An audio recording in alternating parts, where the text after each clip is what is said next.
সকাল আমার প্রিয় বন্ধুরা, তোমরা কেমন আছো?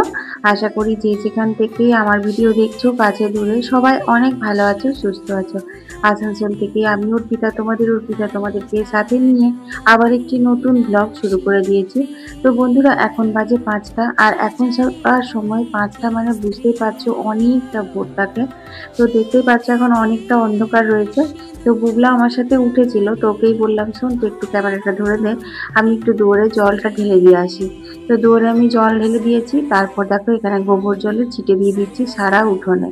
এই ভোর ভোর না কার্তিক মাসে গোবর জলের ছিটে দেওয়া কিন্তু অনেক ভালো ঘরে দুয়ারে।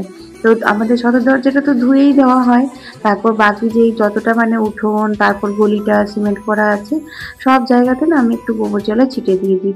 নিজের মনটা খুব পবিত্র লাগে।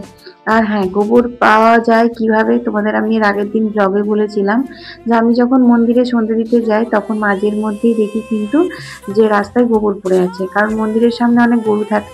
তা আমি সেই গোবরটা না তুলে নিয়ে এসে ঘরে রেখে দিই, তাই শুকিয়ে যায়। তো সেটাই আমি জল দিয়ে গুলে গুলে আর কি এই কাজগুলো করি, আমার ভালো লাগে সেই জন্য। তাছাড়া এগুলো করা যে সংসারের কতটা মঙ্গলের, সেটা আমরা কম বেশি সবাই জেনে থাকি।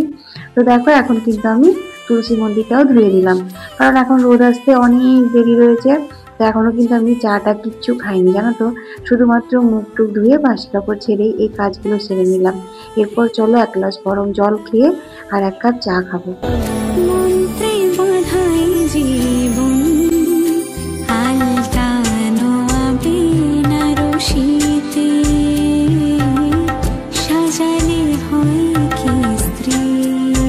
আজকে সমস্ত বাসি কাজ অনেক সকাল সকাল হয়ে গেছে বন্ধুরা। তারপর আমি স্নান করে নিয়েছি, আর স্নান করে কি যে ঠান্ডা লেগেছে কি বলবো তোমাদের। যেন যখন কাজ করি তখন একটু গরম গরম লাগে, তারপর যেই স্নান করতে ঢুকি তখনই ঠান্ডা লাগে। তো আজকে একটু গরম জলও নিইনি, বললাম কি না আজকে অতটা ঠান্ডা নেই, চলো একটু ঝটপট করে ঢেলে নিই। আর ব্যাস যেই তো মাথায় ঢেলেছি চা, আর কি যে ঠান্ডা কাঁপিয়েছে সেটা তো শুধু আমিই জানি, সাথে এতগুলো কাচাকুচি ছিল।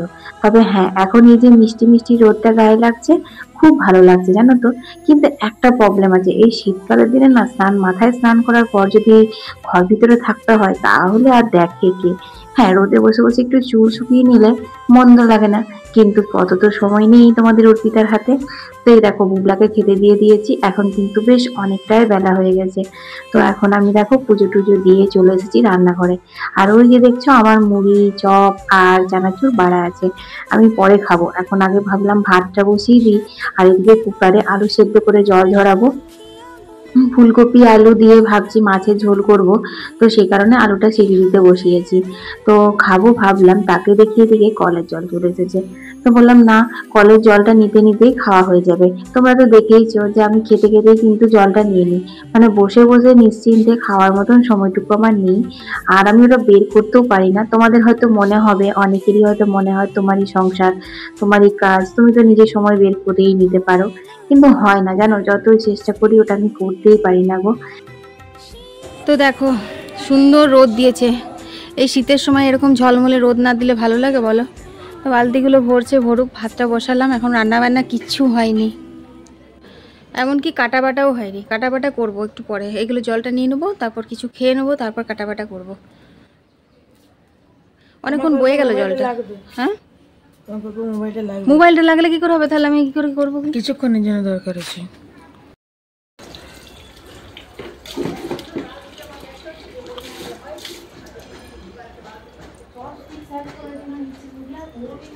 বসবো এবারে, বসবো কাকু।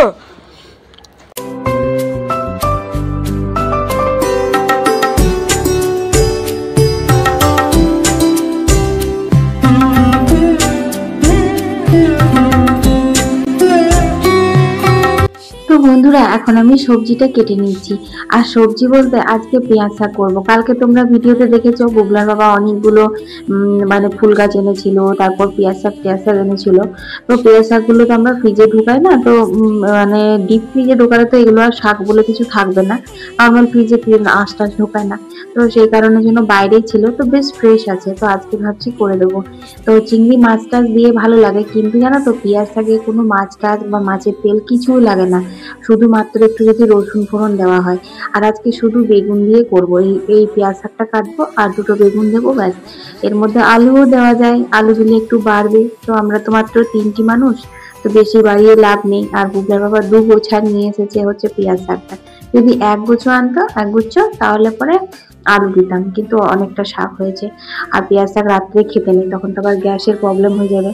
যেটুকু খাবো দিনের বেলাতেই খাবো, তো সেই জন্য আর কি কেটে নিলাম। তারপর দেখো এখানে আমি ফুলকপি কেটে নিচ্ছি। আর এই শীতকালে না ফুলকপি আলু দিয়ে মাছের ঝোলটা খেতে খুব ভালো লাগে।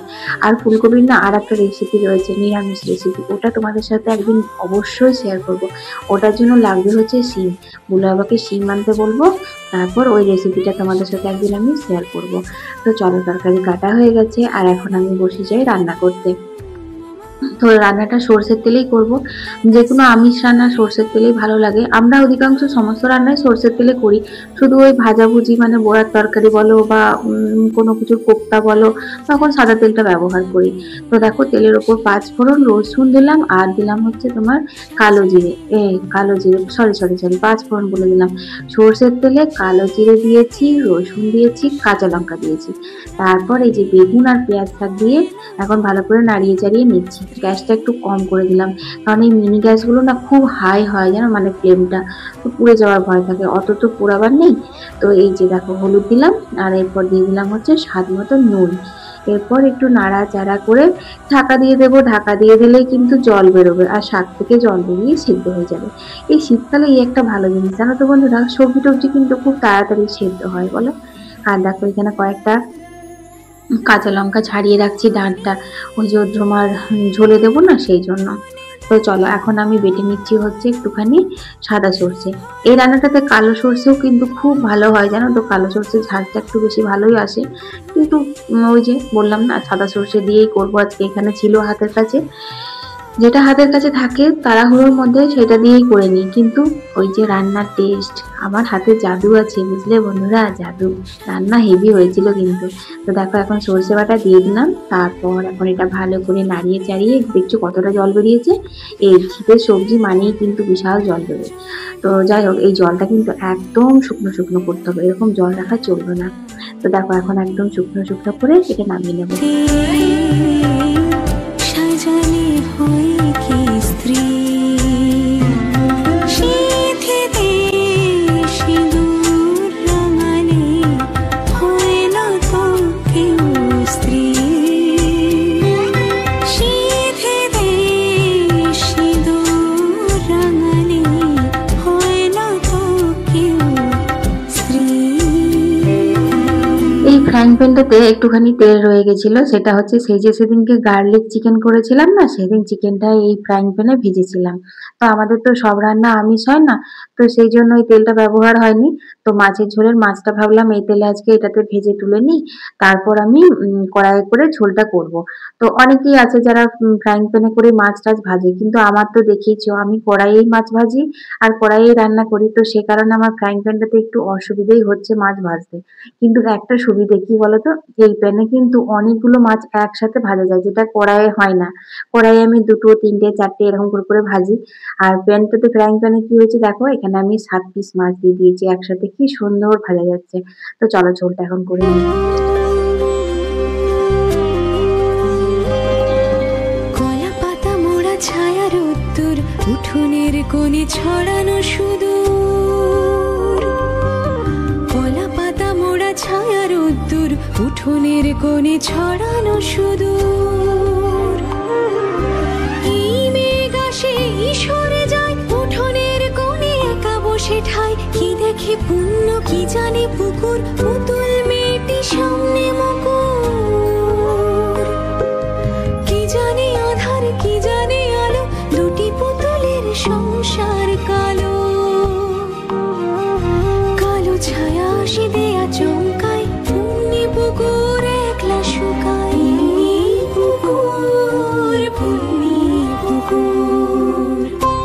তো বন্ধুরা এখন বিকেল হয়ে গেছে আর আমি একটু হাঁটতে বেরিয়েছি বুবলার বাবার সাথে। মানে অনেকদিন হয়ে গেল হাঁটাহাঁটি তো হয়ই না, আর ও আজকে ডিউটি যায়নি, মানে এই সেকেন্ড হাফে একটা কাজ ছিল সেই কারণে। তো তো সেই জন্য বললাম চলো তাহলে তোমাদের আমাদের একটু হেঁটে আসি।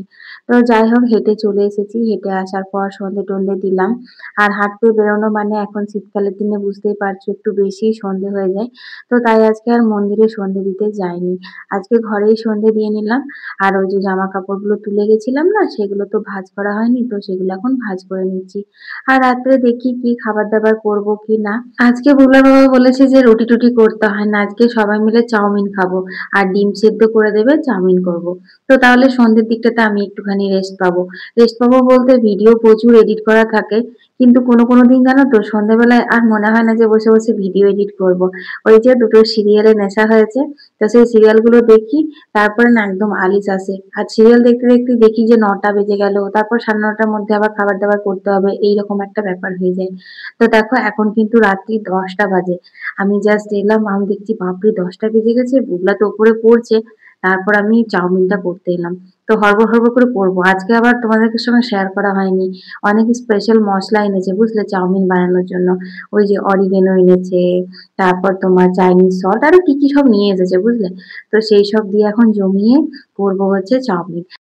এখানে বসিয়েছি ডিম সেদ্ধ, আর ওখানে চাউমিনটা বসিয়েছি। আজকে বুলাও বললো রুটি করব, তোমাদের বললামই তো রুটি করতে বারণ করলো। তো চাউমিনই হবে এখন, ভালো করে ঝাল ঝাল করে চাউমিন করবো, ডিম সিদ্ধ, এটাই হচ্ছে আমাদের আজকে ডিনার।